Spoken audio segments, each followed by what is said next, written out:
Hello everyone, आप सभी का फिर से स्वागत है। यह करेंट अफेयर का सेशन है। तो चलिए स्टार्ट करते हैं प्रश्न संख्या 32 से। इससे पहले हम लोगों ने 31 तक डिस्कस कर लिया था। मेट्रो ट्रेन के डिब्बों को साफ करने के लिए पराबैंगनी किरणों का उपयोग करने वाली देश की पहली मेट्रो कौन है? मेट्रो ट्रेन के डिब्बों को साफ करने के लिए पराबैंगनी किरणों का यानी यूवी का अल्ट्रावायलेट का उपयोग करने वाली देश की पहली मेट्रो कौन है? सही जवाब होगा लखनऊ मेट्रो। लखनऊ मेट्रो के बारे में देख लेते हैं। चर्चा का कारण क्या था? तो डिब्बों को साफ करने यानी सैनिटाइज करने के लिए अल्ट्रावायलेट यानी यूवी किरणों का प्रयोग किया गया, जिसके कारण चर्चा का कारण हुआ। घोषणा जनवरी 2021 में अनुकरण न्यूयॉर्क मेट्रो से। उपकरणों का प्रमाणन डीआरडीओ के द्वारा। प्रयुक्त क्रियाविधि 254 नैनोमीटर के लघु तरंग दैर्ध्य वाले अल्ट्रावायलेट सी यानी यूवीसी प्रकाश के द्वारा सूक्ष्म जीवों के न्यूक्लिक अम्लों को नष्ट करके। क्रियान्वयन Uttar Pradesh metro rail corporation के द्वारा। प्रश्न संख्या 33। 15 जनवरी 2021 को भारतीय मौसम विज्ञान विभाग ने अपना 146वां स्थापना दिवस मनाया। इसके विषय में कौन सा कथन सही नहीं है? कथन ए, इसकी स्थापना 1875 ईस्वी में की गई थी। ऑप्शन बी, इसका मुख्यालय द्वितीय विश्व युद्ध के दौरान नई दिल्ली स्थानांतरित किया गया। ऑप्शन सी, यह पर्यावरण एवं जलवायु परिवर्तन मंत्रालय के अंतर्गत कार्य करता है। और ऑप्शन सी, इसके क्षेत्रीय कार्यालय मुंबई, कोलकाता, चेन्नई, नई दिल्ली और नागपुर, गुवाहाटी में है। तो बताइए कौन सा कथन सही नहीं है? सही जवाब होगा सी ऑप्शन, यह पर्यावरण और जलवायु परिवर्तन मंत्रालय के अंतर्गत कार्य करता है, जो कि सही कथन नहीं है। भारतीय मौसम विभाग का 146वां स्थापना दिवस स्थापना कब हुआ? तो 1875 ईस्वी में। 146वां स्थापना दिवस कब मनाया गया? 15 जनवरी 2021। मुख्यालय पृथ्वी भवन, लोधी रोड, नई दिल्ली। मुख्यालय कहां पर है? नई दिल्ली में। आईएमडी का मुख्यालय मूलतः कोलकाता में था, जिसे वर्ष 1905 में शिमला, 1928 में पुणे, अंततः द्वितीय विश्व युद्ध के दौरान नई दिल्ली स्थानांतरित किया गया। पुणे में आईएमडी के एडीजीएमआर का कार्यालय, कृषि मौसम विज्ञान प्रभाग, मौसम विज्ञान प्रशिक्षण संस्थान और सरफेस इंस्ट्रूमेंट डिवीजन अवस्थित है। क्षेत्रीय कार्यालय कहां कहां पर है? तो मुंबई, कोलकाता, नागपुर, चेन्नई, नई दिल्ली और गुवाहाटी। संबंधित मंत्रालय जो है केंद्रीय पृथ्वी विज्ञान मंत्रालय है। केंद्रीय पृथ्वी विज्ञान मंत्रालय, मंत्रालय का नाम याद रखिएगा। कार्य क्या है? तो मौसम संबंधी पूर्वानुमान, मौसम की भविष्यवाणी और भूकंप विज्ञान संबंधी जानकारी देना। विशेष में अगर बात करें तो स्थापना दिवस के अवसर पर तत्कालीन केंद्रीय मंत्री डॉक्टर हर्षवर्धन ने मुक्तेश्वर यानी उत्तराखंड और कुफरी, शिमला, हिमाचल प्रदेश में स्थापित डॉपलर मौसम रडार का जो है उद्घाटन किया। साथ ही उन्होंने आईएमडी के द्वारा इसरो के सहयोग से तैयार की गई मल्टी मिशन मौसम संबंधी डेटा रिसीविंग और प्रसंस्करण प्रणाली, हिंदी पत्रिका मौसम मंजूषा और आईएमडी जनरल मौसम के ऑनलाइन वेब पोर्टल का भी जो है शुभारंभ किया। आईएमडी के द्वारा विश्व मौसम विज्ञान दिवस 23 मार्च 2021 को मनाया गया। प्रश्न संख्या 34। जनवरी 2021 में भारत की पहली स्वदेशी चालक रहित मेट्रो कार का अनावरण किसने किया? जनवरी 2021 में भारत की पहली स्वदेशी चालक रहित मेट्रो कार का अनावरण किसने किया? सही जवाब है राजनाथ सिंह। भारत की पहली चालक रहित यानी ड्राइवरलेस मेट्रो कार जो अनावरण की तिथि है 15 जनवरी 2021 है, ध्यान रखिएगा। अनावरणकर्ता कौन है? तो केंद्रीय रक्षा मंत्री राजनाथ सिंह। स्थान क्या है? तो स्थान था भारत अर्थ मूवर्स लिमिटेड विनिर्माण सुविधा बेंगलुरु में। स्थान को ध्यान रखिएगा, भारत अर्थ मूवर्स लिमिटेड विनिर्माण सुविधा बेंगलुरु। निर्माता कौन है? तो भारत अर्थ मूवर्स लिमिटेड बीईएमएल। विशेष में अगर बात करें तो Mumbai metropolitan region development authority ने एमआरएसआई प्रोजेक्ट के तहत भारत अर्थ मूवर्स लिमिटेड को इस तरह की 576 कारों का ऑर्डर दिया है। इनकी आपूर्ति जनवरी 2024 तक उत्तरोत्तर की जाएगी और इस प्रकार 6 कार युक्त मेट्रो ट्रेन सेट की क्षमता जो है 2200 यानी 2280 यात्रियों की होगी। ध्यान रखिएगा। आगे बढ़ते हैं, इंपॉर्टेंट है, ध्यान रखिएगा। और प्रश्न संख्या 35 है, हाल ही में संपन्न प्राकृतिक पूंजी लेखा एवं पारिस्थितिकी तंत्र सेवाओं का मूल्यांकन इंडिया फोरम 2021 किस मंत्रालय ने या किस मंत्रालय से संबंध था? हाल ही में संपन्न प्राकृतिक पूंजी लेखा और पारिस्थितिकी तंत्र सेवाओं का मूल्यांकन इंडिया फोरम 2021 किस मंत्रालय से संबंध था? सही जवाब है सांख्यिकी और कार्यक्रम कार्यान्वयन मंत्रालय, डी ऑप्शन। देखिए इसके बारे में हम लोग थोड़ा बहुत बात कर लेते हैं। इंडिया फोरम 2021 आयोजन 14, 21 और 28 जनवरी 2021 को वर्चुअल रूप से। आयोजनकर्ता कौन था? तो सांख्यिकी और कार्यक्रम कार्यान्वयन मंत्रालय। शुरुआत 2017 में यूरोपियन संघ की पहल पर जो है की गई। उद्देश्य है पर्यावरणीय आर्थिक लेखांकन, विशेषकर पारिस्थितिकी तंत्र लेखांकन को बढ़ावा देना, जो सतत आर्थिक विकास सुनिश्चित करने में सहायक होगा। सहयोगी संस्थान संयुक्त राष्ट्र सांख्यिकी प्रभाग, यूरोपीय संघ एवं यूएनईपी। विशेष तथ्य क्या है? तो एनसीएवीएस परियोजना का क्रियान्वयन संयुक्त राष्ट्र पर्यावरण कार्यक्रम तथा जैव विविधता पर अभिसमय के सचिवालय के द्वारा 5 देशों भारत, ब्राजील, चीन, मैक्सिको और दक्षिण अफ्रीका में किया जा रहा है। 36 नंबर है गोरेवाड़ा अंतरराष्ट्रीय चिड़ियाघर का नाम बदलकर किस व्यक्ति के नाम पर रखा गया है? गोरेवाड़ा अंतरराष्ट्रीय चिड़ियाघर का नाम बदलकर किस व्यक्ति के नाम पर रखा गया है? सही जवाब होगा, बताइए, Bala Saheb Thackeray, C option. Gorewada international zoological park घोषणा तिथि है 18 जनवरी 2021। पूर्ववर्ती नाम क्या था? तो गोरेवाड़ा अंतरराष्ट्रीय चिड़ियाघर, और अब नया नाम यानी परिवर्ती नाम जो होगा Bala Saheb Thackeray Gorewada international zoological park. अवस्थिति कहां पर है? तो महाराष्ट्र के नागपुर में है। उद्घाटन जो तिथि है 26 जनवरी 2021 है। उद्घाटनकर्ता कौन है? उद्धव ठाकरे, मुख्यमंत्री महाराष्ट्र। प्रमुख आकर्षण क्या है? तो Indian safari, leopard, sloth bear, tiger एवं हार्बिवोर सफारी। कुल क्षेत्रफल कितना है? तो 1914 हेक्टेयर, जिसमें पार्क जो है मुख्यतः 564 हेक्टेयर में विस्तृत है। 37 नंबर है भारतीय थल सेना एवं रक्षा अनुसंधान एवं विकास संगठन के द्वारा विकसित भारत की पहली स्वदेशी 9mm मशीन पिस्टल का क्या नाम रखा गया है? भारतीय थल सेना एवं रक्षा अनुसंधान तथा विकास संगठन डीआरडीओ के द्वारा विकसित भारत की पहली स्वदेशी 9mm मशीन पिस्टल का क्या नाम रखा गया है? सही जवाब क्या होगा? सही जवाब है अश्मी, ए ऑप्शन। भारत की पहली स्वदेशी 9mm मशीन पिस्टल चर्चा में क्यों? जनवरी 2021 में भारतीय थल सेना एवं डीआरडीओ के द्वारा संयुक्त रूप से विकसित पहली स्वदेशी 9mm मशीन पिस्टल की घोषणा। नाम अश्मी। अश्मी से तात्पर्य गर्व, आत्मसम्मान एवं कठिन परिश्रम। अनुमानित लागत जो है लगभग 50,000 रुपया, ध्यान रखिएगा। डिजाइन एवं विकास जो है थल सेना के इन्फेंट्री स्कूल महू और डीआरडीओ के apartment research and development establishment Pune के द्वारा मात्र 4 माह के अवधि में। विकासकर्ता कौन है? इन्फेंट्री स्कूल महू के लेफ्टिनेंट कर्नल प्रसाद बानसोद। और प्रकार क्या है? तो पर्सनल डिफेंस वेपन इजराइल के यूजी के समक्ष। प्रोटोटाइप क्या है? तो 3D प्रिंटिंग प्रक्रिया के द्वारा निर्मित। और feed system 32 round Glock magazine, range 100 metre. DRDO अध्यक्ष कौन है? तो जी सतीश रेड्डी, मुख्यालय नई दिल्ली, स्थापना 1958। प्रश्न संख्या 38। नवंबर 2020 में प्रधानमंत्री नरेंद्र मोदी ने तीसरे वैश्विक नवीकरण या नवीकरणीय ऊर्जा निवेश बैठक और एक्सपो री इन्वेस्ट 2020 का वीडियो कॉन्फ्रेंसिंग के माध्यम से उद्घाटन किया। इस सम्मेलन का आयोजन किस मंत्रालय के द्वारा किया गया?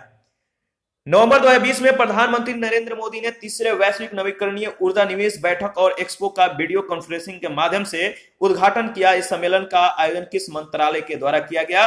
सही जवाब क्या है? सही जवाब है नवीन और नवीकरणीय ऊर्जा मंत्रालय, ए ऑप्शन। इसके बारे में देख लेते हैं। देखिए वैश्विक नवीकरणीय ऊर्जा निवेश बैठक और एक्सपो आयोजन तिथि 26 से 28 नवंबर 2020 वर्चुअल प्लेटफॉर्म पर। उद्घाटनकर्ता प्रधानमंत्री नरेंद्र मोदी।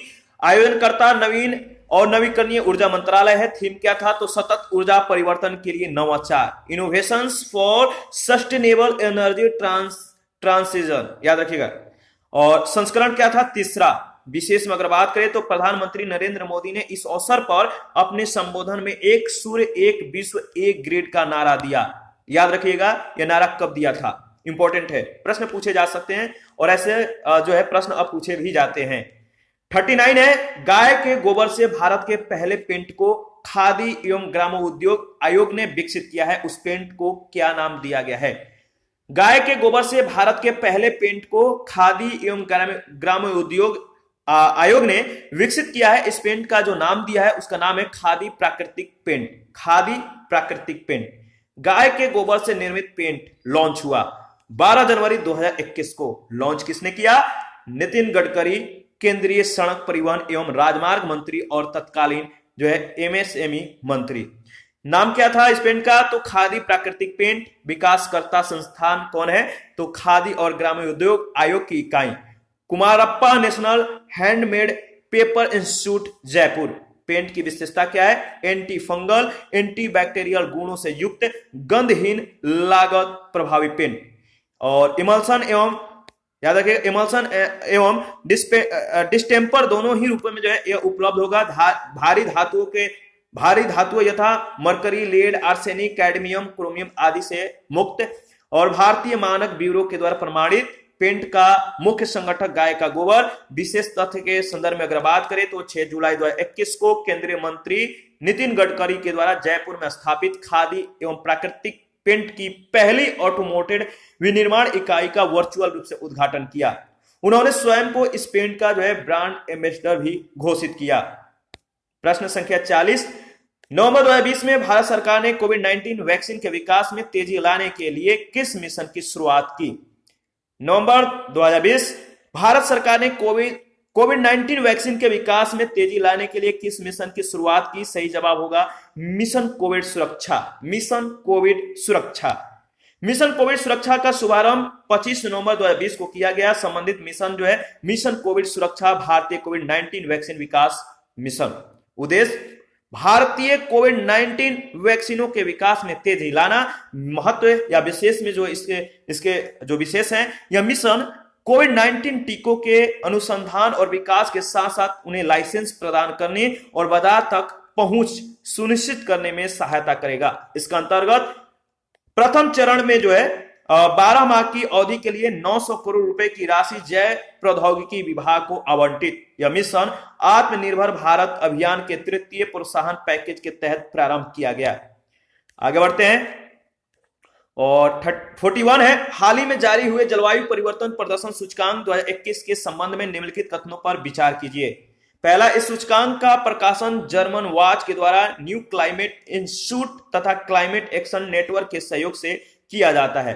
दूसरा, इस सूचकांक को 4 श्रेणियों में 57 देशों तथा यूरोपीय संघ के प्रदर्शन का आकलन करने के उपरांत तैयार किया गया है। इस सूचकांक में भारत की रैंकिंग जो है 19वीं है और इस सूचकांक में चीन जो है प्रथम स्थान पे है। सही जवाब है, मतलब जो सत्य कथन है, पहला और दूसरा कथन सत्य है। इसके बारे में हम लोग डिस्कस करेंगे।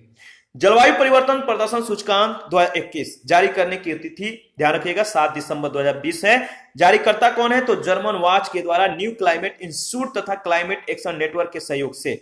सम्मिलित देशों की संख्या 57 देश हैं। यूरोपीय संघ जो है इसमें शामिल है। मूल्यांकन श्रेणियां, ग्रीन हाउस गैस उत्सर्जन, इसका जो भरांश है 40%, नवीकरणीय ऊर्जा का भरांश 20%, ऊर्जा उपयोग 20% और जलवायु नीति का जो भरांश है वह है आपका 20%। इसमें भारत की रैंकिंग 10वीं है। स्कोर कितना है? 63.98। सूचकांक में शामिल शीर्ष 3 देश स्वीडन, यूनाइटेड किंगडम और डेनमार्क। सूचकांक में शामिल अंतिम 3 देश जो है संयुक्त राज्य अमेरिका, सऊदी अरब और ईरान है। याद रखिएगा। सूचकांक में चीन की स्थिति 33 है, यानी 33वां स्थान है और गत वर्ष भारत की जो रैंकिंग थी 9वीं थी। विशेष में अगर बात करें तो इस सूचकांक में कोई भी देश जो है 1 से 3 रैंक जो है नहीं प्राप्त कर सका है, यानी 1 से 3 तक किसी देश को रैंक प्रदान नहीं किया गया है, तो विशेष में ध्यान रखिएगा। 42 है, हाल ही में किस देश ने अपने कृत्रिम सूर्य कहे जाने वाले परमाणु संलयन रिएक्टर को पहली बार सफलतापूर्वक संचालित किया? हाल ही में किस देश ने अपने कृत्रिम यानी आर्टिफिशियल सन कहे जाने वाले परमाणु संलयन रिएक्टर को पहली बार सफलतापूर्वक संचालित किया? सही जवाब है चीन। इसके बारे में देख लेते हैं। परमाणु संलयन रिएक्टर का संचालन प्रारंभ घोषणा तिथि 4 दिसंबर 2020 है। घोषणाकर्ता देश चीन है। रिएक्टर का नाम है HL-2M टोकामैक संलयन रिएक्टर। उद्देश्य क्या है? तो नाभिकीय ऊर्जा शोध को बढ़ाना और ऊर्जा संबंधी आवश्यकताओं को पूरा करना। विशेषताएं क्या है? तो यह चीन का सबसे बड़ा और आधुनिक परमाणु संलयन एक्सपेरिमेंटल रिसर्च रिएक्टर है। यह रिएक्टर गर्म प्लाज्मा को जो है फ्यूज करने के लिए एक शक्तिशाली चुंबकीय क्षेत्र का उपयोग करता है और यह 150 मिलियन डिग्री सेल्सियस से अधिक तापमान तक पहुंच जो है मतलब कि सकता है। यह सूर्य की ओर जो है या सूर्य के कोर से जो है लगभग 10 गुना ज्यादा गर्म हो सकता है।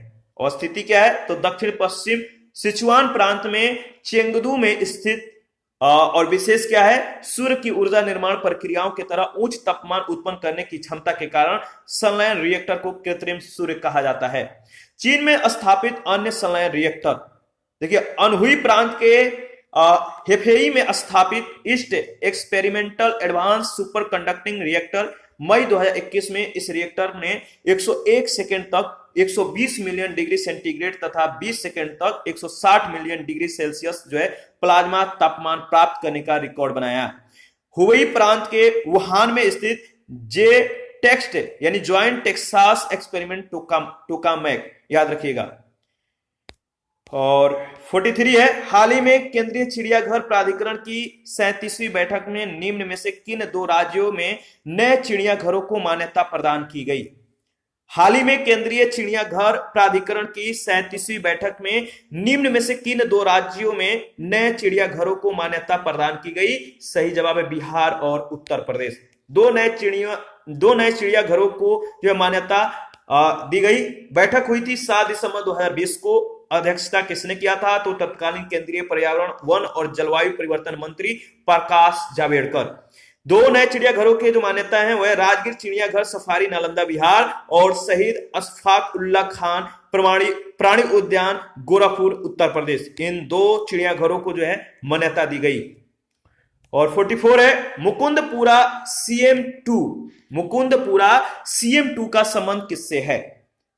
मुकुंदपुरा CM2 का संबंध उल्का पिंड से है, ध्यान रखिएगा इंपॉर्टेंट है। और चर्चा में यह क्यों रहा तो 2017 में जयपुर में गिरे एक उल्का पिंड की खनिज संरचना पर भारतीय भूवैज्ञानिक सर्वेक्षण कोलकाता के द्वारा शोध किया गया।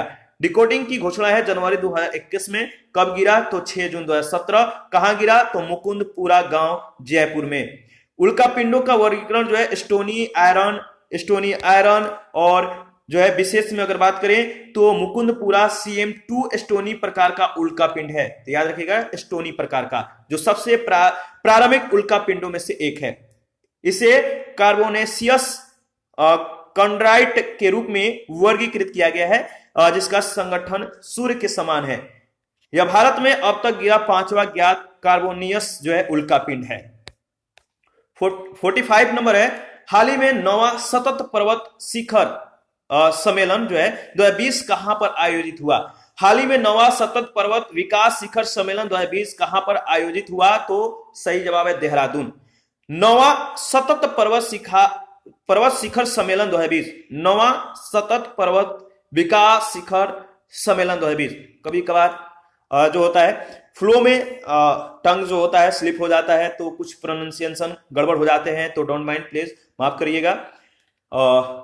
देखिए इसके बारे में अगर बात किया जाए तो जो आयोजन तिथि है 9वां सतत पर्वत विकास शिखर सम्मेलन 2020 का वह है 11 से 14 दिसंबर 2020 के मध्य। प्रारंभ 11 दिसंबर को अंतर्राष्ट्रीय पर्वत दिवस के अवसर पर। आयोजन स्थल है देहरादून और वर्चुअल माध्यम से इसका आयोजन किया गया। उद्घाटनकर्ता कौन है त्रिवेंद्र सिंह रावत तत्कालीन मुख्यमंत्री उत्तराखंड के। और विशिष्ट अतिथि कौन थे तो कनराड संगमा मुख्यमंत्री मेघालय के। थीम जो था एक लचीली कोविड-19 पश्चात पर्वतीय अर्थव्यवस्था के निर्माण अनुकूलन और नव प्रवर्तन एवं गतिवर्धन के उभरते मार्ग। मेजबान सतत विकास मंच उत्तराखंड। आयोजक इंटीग्रेटेड माउंटेन इनिशिएटिव। अगला संस्करण 2021 में दार्जिलिंग कालिम्पोंग हिल्स में और प्रथम आयोजन 2011 में हुआ था नैनीताल में। ठीक है ध्यान रखिएगा। और इसी के साथ आज का सेशन समाप्त करते हैं। नेक्स्ट सेशन में प्रश्न संख्या 46 से हम लोग स्टार्ट करेंगे। आप अपना प्रतिक्रिया जरूर दीजिए। देखिए आपके प्रतिक्रियाओं का हमें बेसब्री से इंतजार रहता है और कुछ लोगों के प्रतिक्रियाएं हमारे लिए बहुत ज्यादा इंपॉर्टेंट हो जाती है क्योंकि हमारे साथ वो लगातार बने हुए हैं। तो आप लोग जो है प्लीज जो है कमेंट किया करिए। जो भी डाउट हो किसी प्रश्न में किसी टॉपिक में तो आप हमें कमेंट कीजिए। हमें बहुत अच्छा लगता है जो लोग कंटिन्यू हमारे साथ बने हुए हैं, कंटिन्यू हमारे साथ कन्वर्सेशन करते हैं। थैंक यू उन लोगों को, और आप जो है हमारे साथ कंटिन्यू बने रहिए। तो आप अपना जरूर प्रतिक्रिया दीजिए। थैंक यू, मिलते हैं नेक्स्ट सेशन में।